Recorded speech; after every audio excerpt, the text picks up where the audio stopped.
Welcome to the Business Trendsetter podcast, where we talk about trends and teach you how to use them to grow your business. My name is Manny Turan. And I'm Adam Hartung. We are Spark Partners. Please go to our website at sparkpartners.com to learn about how you can grow your business using trends. And on today's episode, I'd like to dive into the metaverse and discuss some of these changes happening at one of our favorite companies to watch, and that is, of course, Facebook. Facebook, I did some research this morning, has about 2.91 billion people on this platform, active users, meaning those that have accessed the platform within the last 30 days. So, Adam, I know you've followed this, and I know you wrote an ebook on it, a short little ebook about basically the building of a great company. So let's get your thoughts on Facebook and this new implications with the metaverse, Meta. Well, certainly Facebook, now Meta, is a controversial topic. You have people that think it's the end of civilization as we know it, and then you have people that can't live without it. They had an outage a 3 weeks ago. I don't remember exactly the date, but they had an outage for about 8 or 9 hours. And for some people, this was just devastating. They hadn't ever gone 8 hours without looking at Facebook, so they're pretty well connected to that platform. So we have certainly different perspectives depending upon how much somebody uses the products of Meta. One of the things that I've realized over time, as I talk with groups, I'll talk about Facebook and the dominance of Facebook. And I didn't realize what was happening to my audience at the time. But when I would say Facebook, they immediately thought of the Facebook platform. When I say Facebook, I thought of the company, which we now call Meta. And I think it's a good thing that they changed their name, because what was happening was often you'd say Facebook, and then people didn't know if you're talking about the company, which includes Instagram, WhatsApp, Messenger, and a lot of the products that are available for people to use. Or you're just talking about the platform Facebook. And so it's important that we start to have that distinction. It's kind of like, Google versus YouTube, right? You wouldn't ever really confuse the two because they have two very distinct names. Now, Google has changed its name to Alphabet so that it can start to develop new products as well that would be under different brand names besides the Google brand name. So I think that's a good thing. It's a good thing that we start to create some clarity in the nomenclature as we talk about these organizations. I think the second thing that's good about this is it shows that the leadership at Facebook is very aware of the need to grow into new markets. Mm-hmm. Despite the fact that the Facebook platform is only something like 20 years old. MySpace came in first, and then Facebook knocked them off in the perch. But the reality is that they're looking today with this new name Meta, and as you said, the term metaverse, at the future of the company being something very different than just that one product, Facebook. Where today, Google or Alphabet relies very, very heavily on Google AdWords sales and then other advertising products to generate most of their revenue and most of their profits. Facebook has got a more diversified platform. Meta, meaning, has a more diversified platform with Instagram and Facebook and WhatsApp and Messenger. But they're thinking now about some very, very serious markets that move well beyond those platforms. Yeah, what's interesting about Facebook, and we talk about this ad nauseum, is the idea of a trend and really deeply understanding your customers. And if you look at a big company like Facebook, giant, right? They've got their hands in many places, and they've got lots of developers and the lot. Even a giant company like Facebook is built to be agile, built to go into new directions, and certainly they're not going to kill the platform of Facebook, but they're looking beyond that. Meta's looking beyond that to see what's on the horizon. So this should be a bit of a bell warning to those small, medium-sized companies that are thinking, well, I can't change. I'm a brick and mortar. I can't change in some new direction.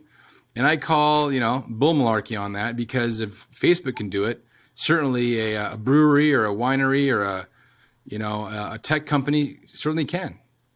Yeah, and what I think you see with the leadership at Meta is a recognition that the way people interact today has changed markedly from the way they interacted 30 years ago. And I find this fascinating as I talk with groups of people. Those who really, really enjoyed the way we socially interacted 30 plus years ago often have a very negative opinion about the Facebook platform and the Instagram platform, and to a lesser extent WhatsApp.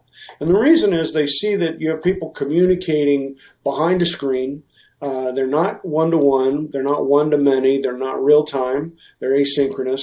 The comments can also be put out there anonymously or under a fictitious name, so that you don't know who you're necessarily talking to.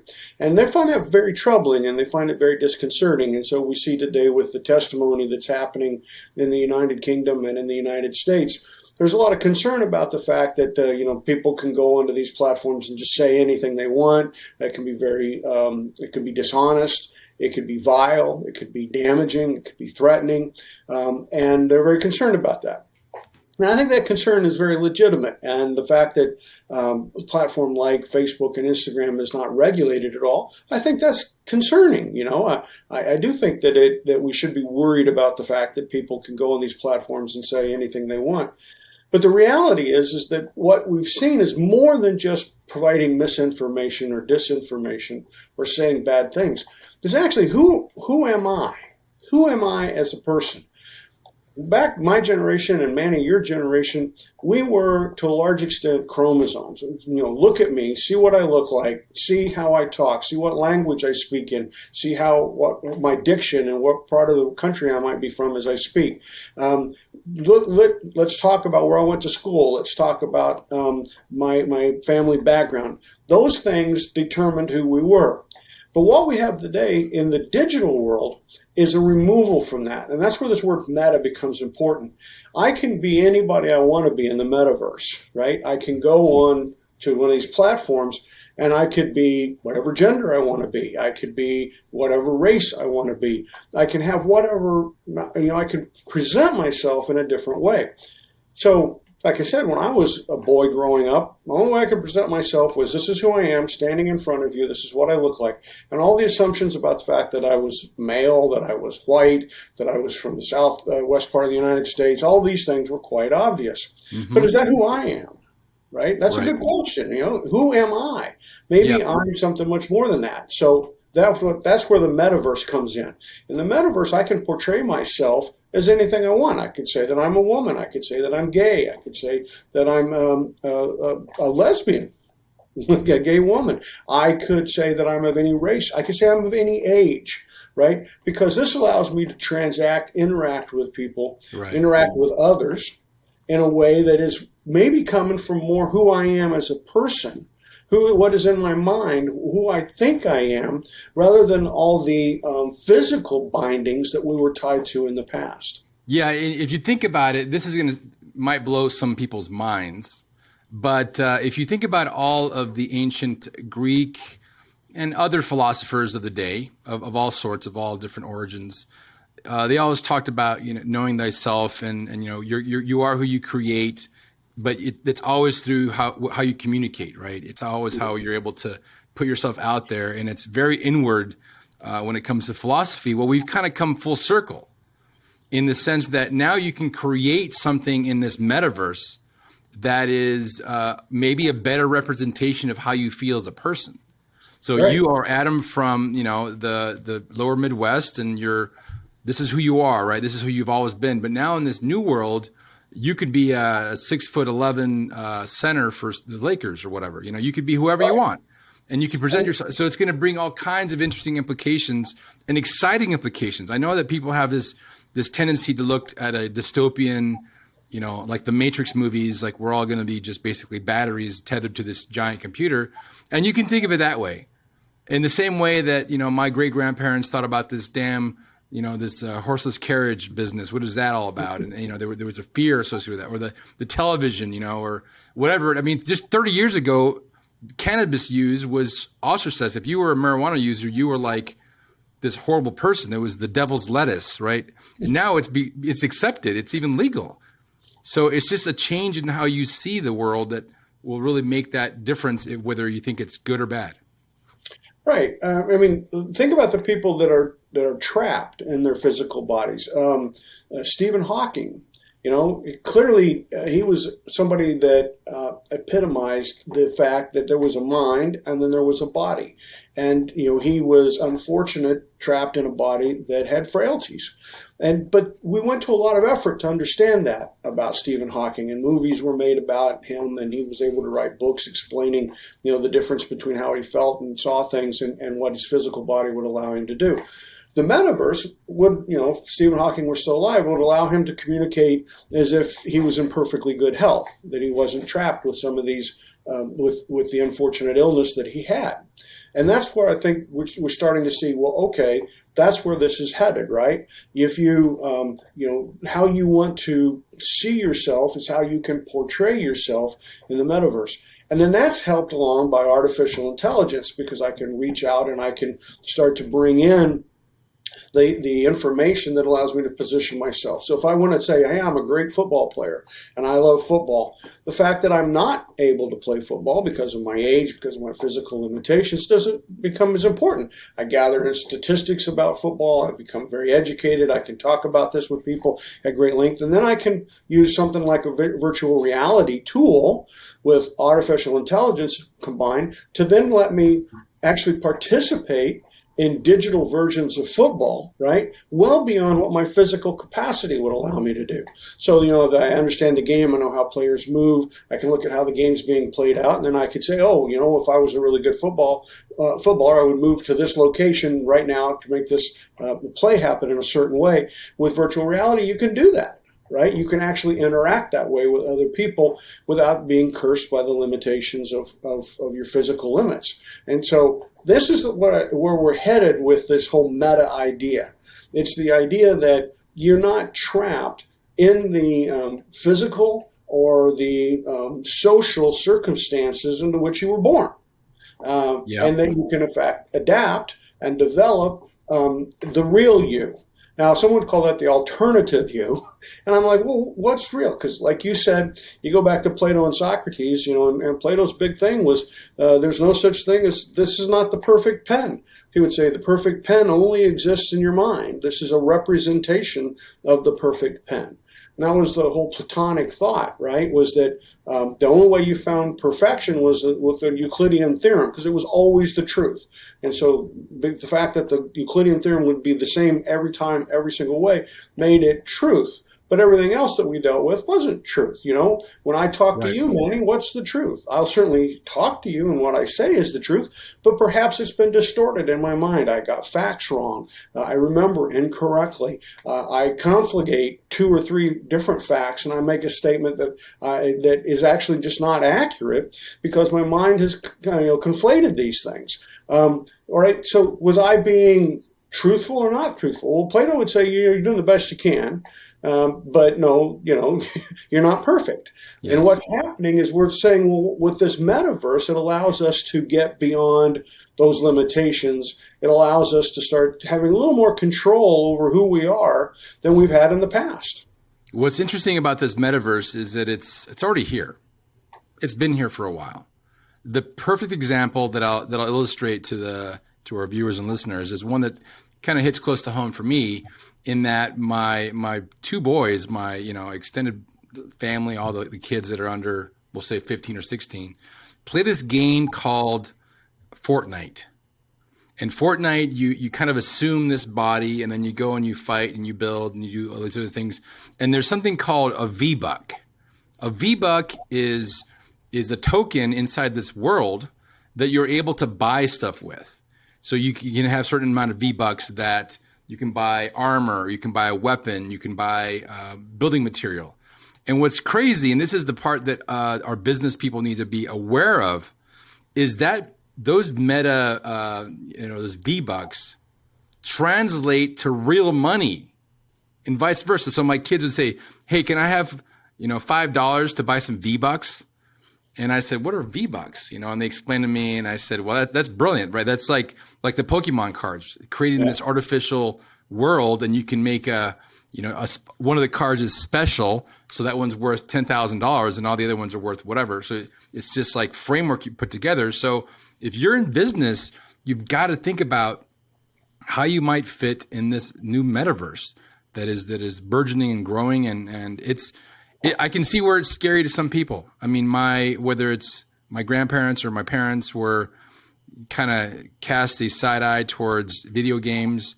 Well, now there's scholarships available. There's my kids talk about these heroes that go out and become mega stars in the video game world and bring home tens of millions of dollars.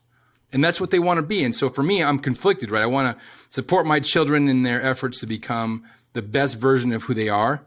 But I need to also be a smart enough father to realize that it may not be in becoming a surgeon or a lawyer or these quote unquote traditional means, that it might be that one of them might become a professional video game player.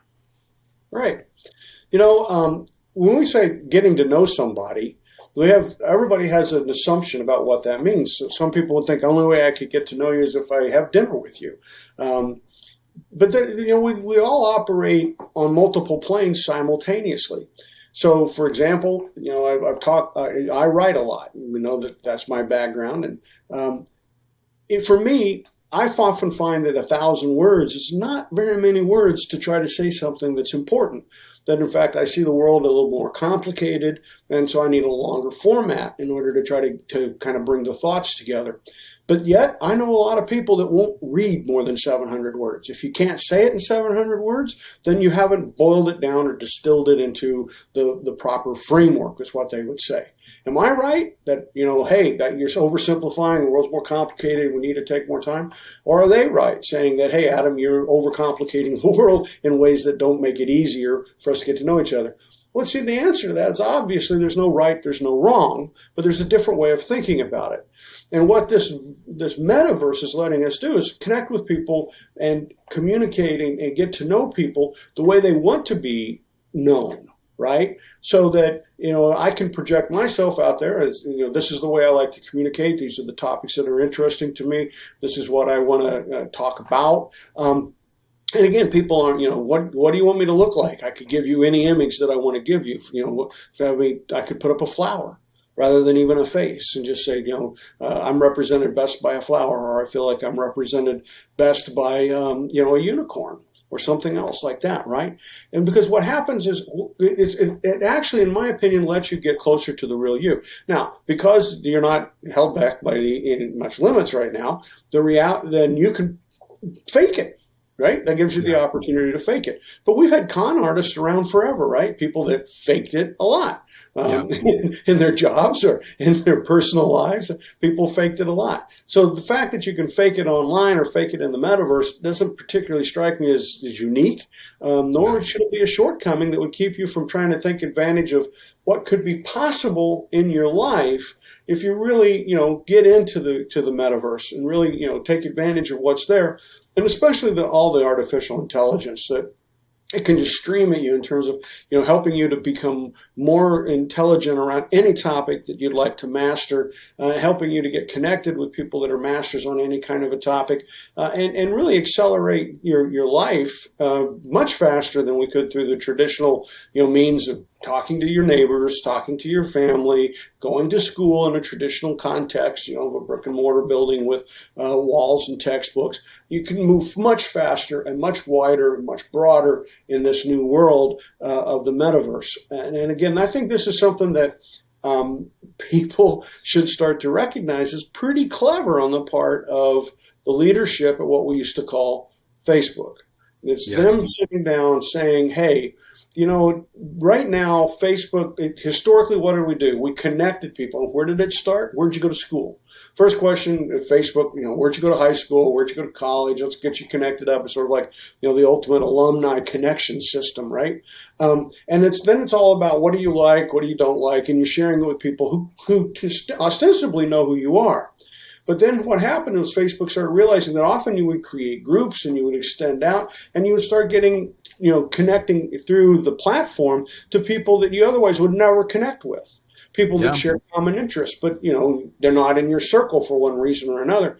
And that was where a lot of people were getting a lot of value out of the platform.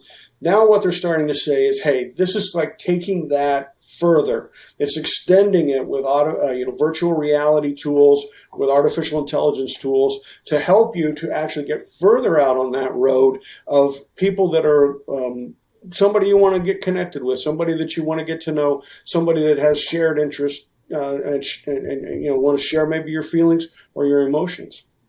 Yeah, I think it's an exciting time. I mean, if you think about your Facebook friends, I've got thousands of Facebook friends, right? And some of those I went to high school with, some of those I was in Boy Scouts with or whatever. And you get a certain level of interaction with them, in high school. And now, 25, 30 years later for me, I haven't seen some of these people in that long, but I know them by their Facebook personality. I know that a buddy of mine, Seth, is hardcore into crypto and Bitcoin. He's always talking about it on Facebook. I know that my other buddy, John, is former military and is always posting about military stuff. And it's just interesting that the next step, the next natural step is this metaverse framework. And I just want to for me and looking at trends, we talked about this all the time. It's the alignment of these big trends that are forming. You touched on the fact of faking stuff. You and I have talked about, maybe not in a deep way, but we need to talk about NFTs. And really, what does that mean? The whole idea of an NFT. And so, I mean, all these things are coming to pass. And as business people, we need to learn how to embrace these things, lest we be left behind. You don't want to be the last horse buggy manufacturer in the world. You want to be the next whatever manufacturer in the world.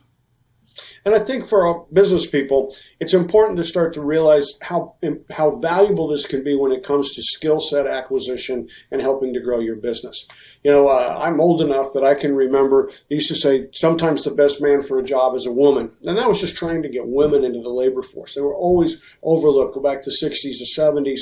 People would just overlook a woman. People would overlook a person of color. People would overlook an immigrant. Just, the immediate assumption is they're not going to be able to do what I want them to do. And so we look at how often we hired people or moved people into jobs. How did we make sure the best people got there? Well, there's an awful lot of nepotism in the world. I'm old enough now that I can see that there were people that were going to make it to a high level in business simply because of their family.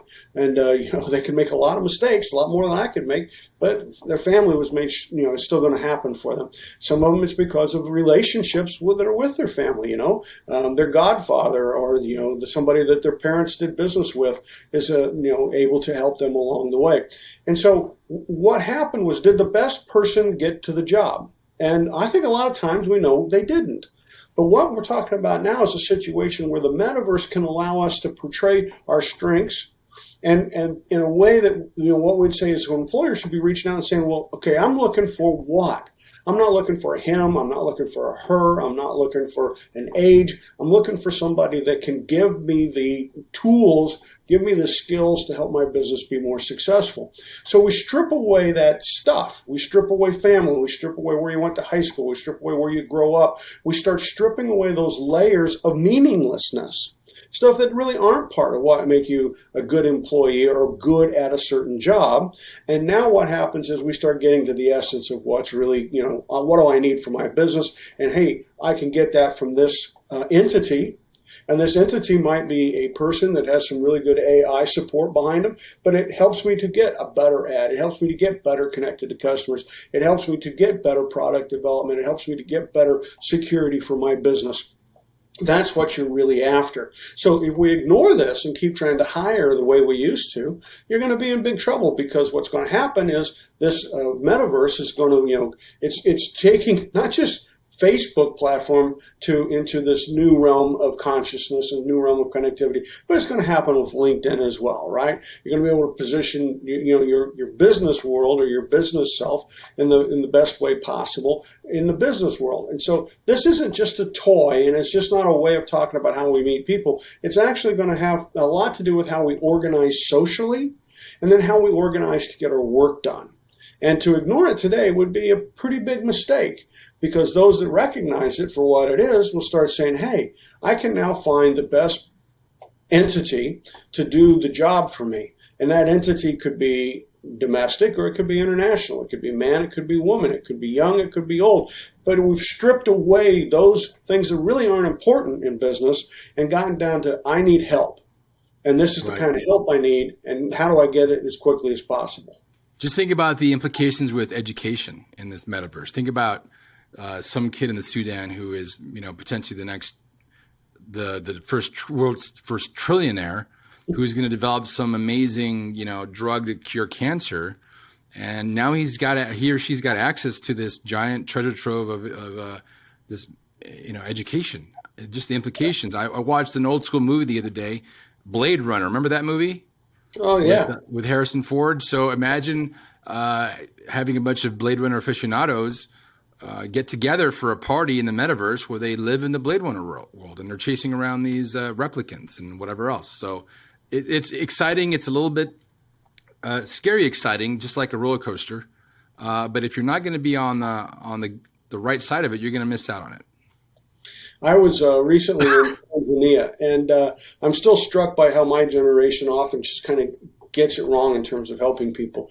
There's some folks that I went to school with and grad school with who are still in this vision of, okay, what I ought to do, to help the world is I want to grab 6 of my friends and we're going to go to somewhere in Africa and we're going to slap together some 2x4s and sheet metal for a school. And I just think how misguided that is, because I was in Tanzania recently, and there are certainly people that are without, but the reality is that most people have some sort of internet access of some kind, and if they don't have it with them constantly, they can access it secondarily, meaning they can go to a government building, something akin to a library or somewhere, and they can have access.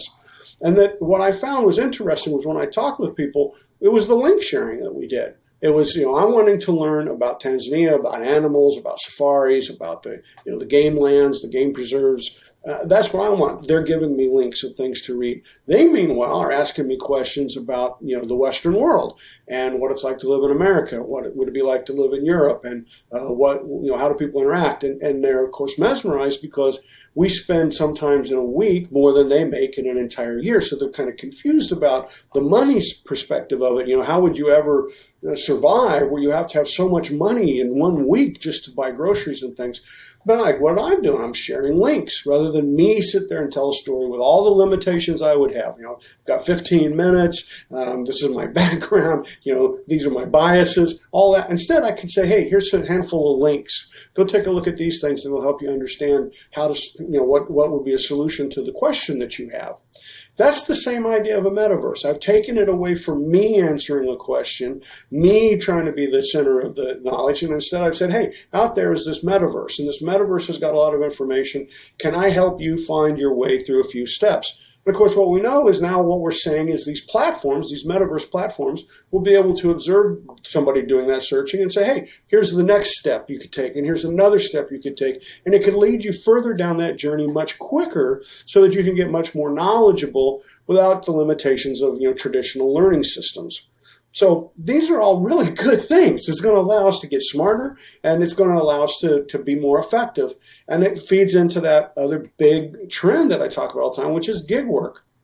Well, why would people want to go sit at a desk all day in company X? The idea is we should maximize our talents to get the most value that we could from them. I was recently reading, somebody was talking about, they were in their, it was a New York Times article, and somebody in their 30s was talking about the fact they'd hired somebody in their 20s, and the person said, was given a set of tasks, they got completed with the set of tasks at 2:30, and they were walking out the door. And the 30-plus-year-old manager was saying, I'm sorry, where are you going? They said, well, you gave me a series of tasks, I finished the tasks, I'm leaving. And they were like, well, wait a minute, you work here. So this 30-year-old manager had some assumption that, okay, because you work here, you should be here until 5 o'clock. And the person doing the work said, well, you wanted this done. You're paying me to get it done. If I got it done at 2:30, why would I have to sit here until 5 o'clock? That's a tremendous mismatch now, because what we're saying is the younger person was saying, why should I waste my time sitting here doing nothing? And the older person should be saying, you know what? Obviously, I didn't understand the job and I didn't understand the talents of this individual. And so consequently, I gave them insufficient level of work. That means, what am I learning from that? Well, now I can get that work done more quickly. Let's start thinking about other things we could do.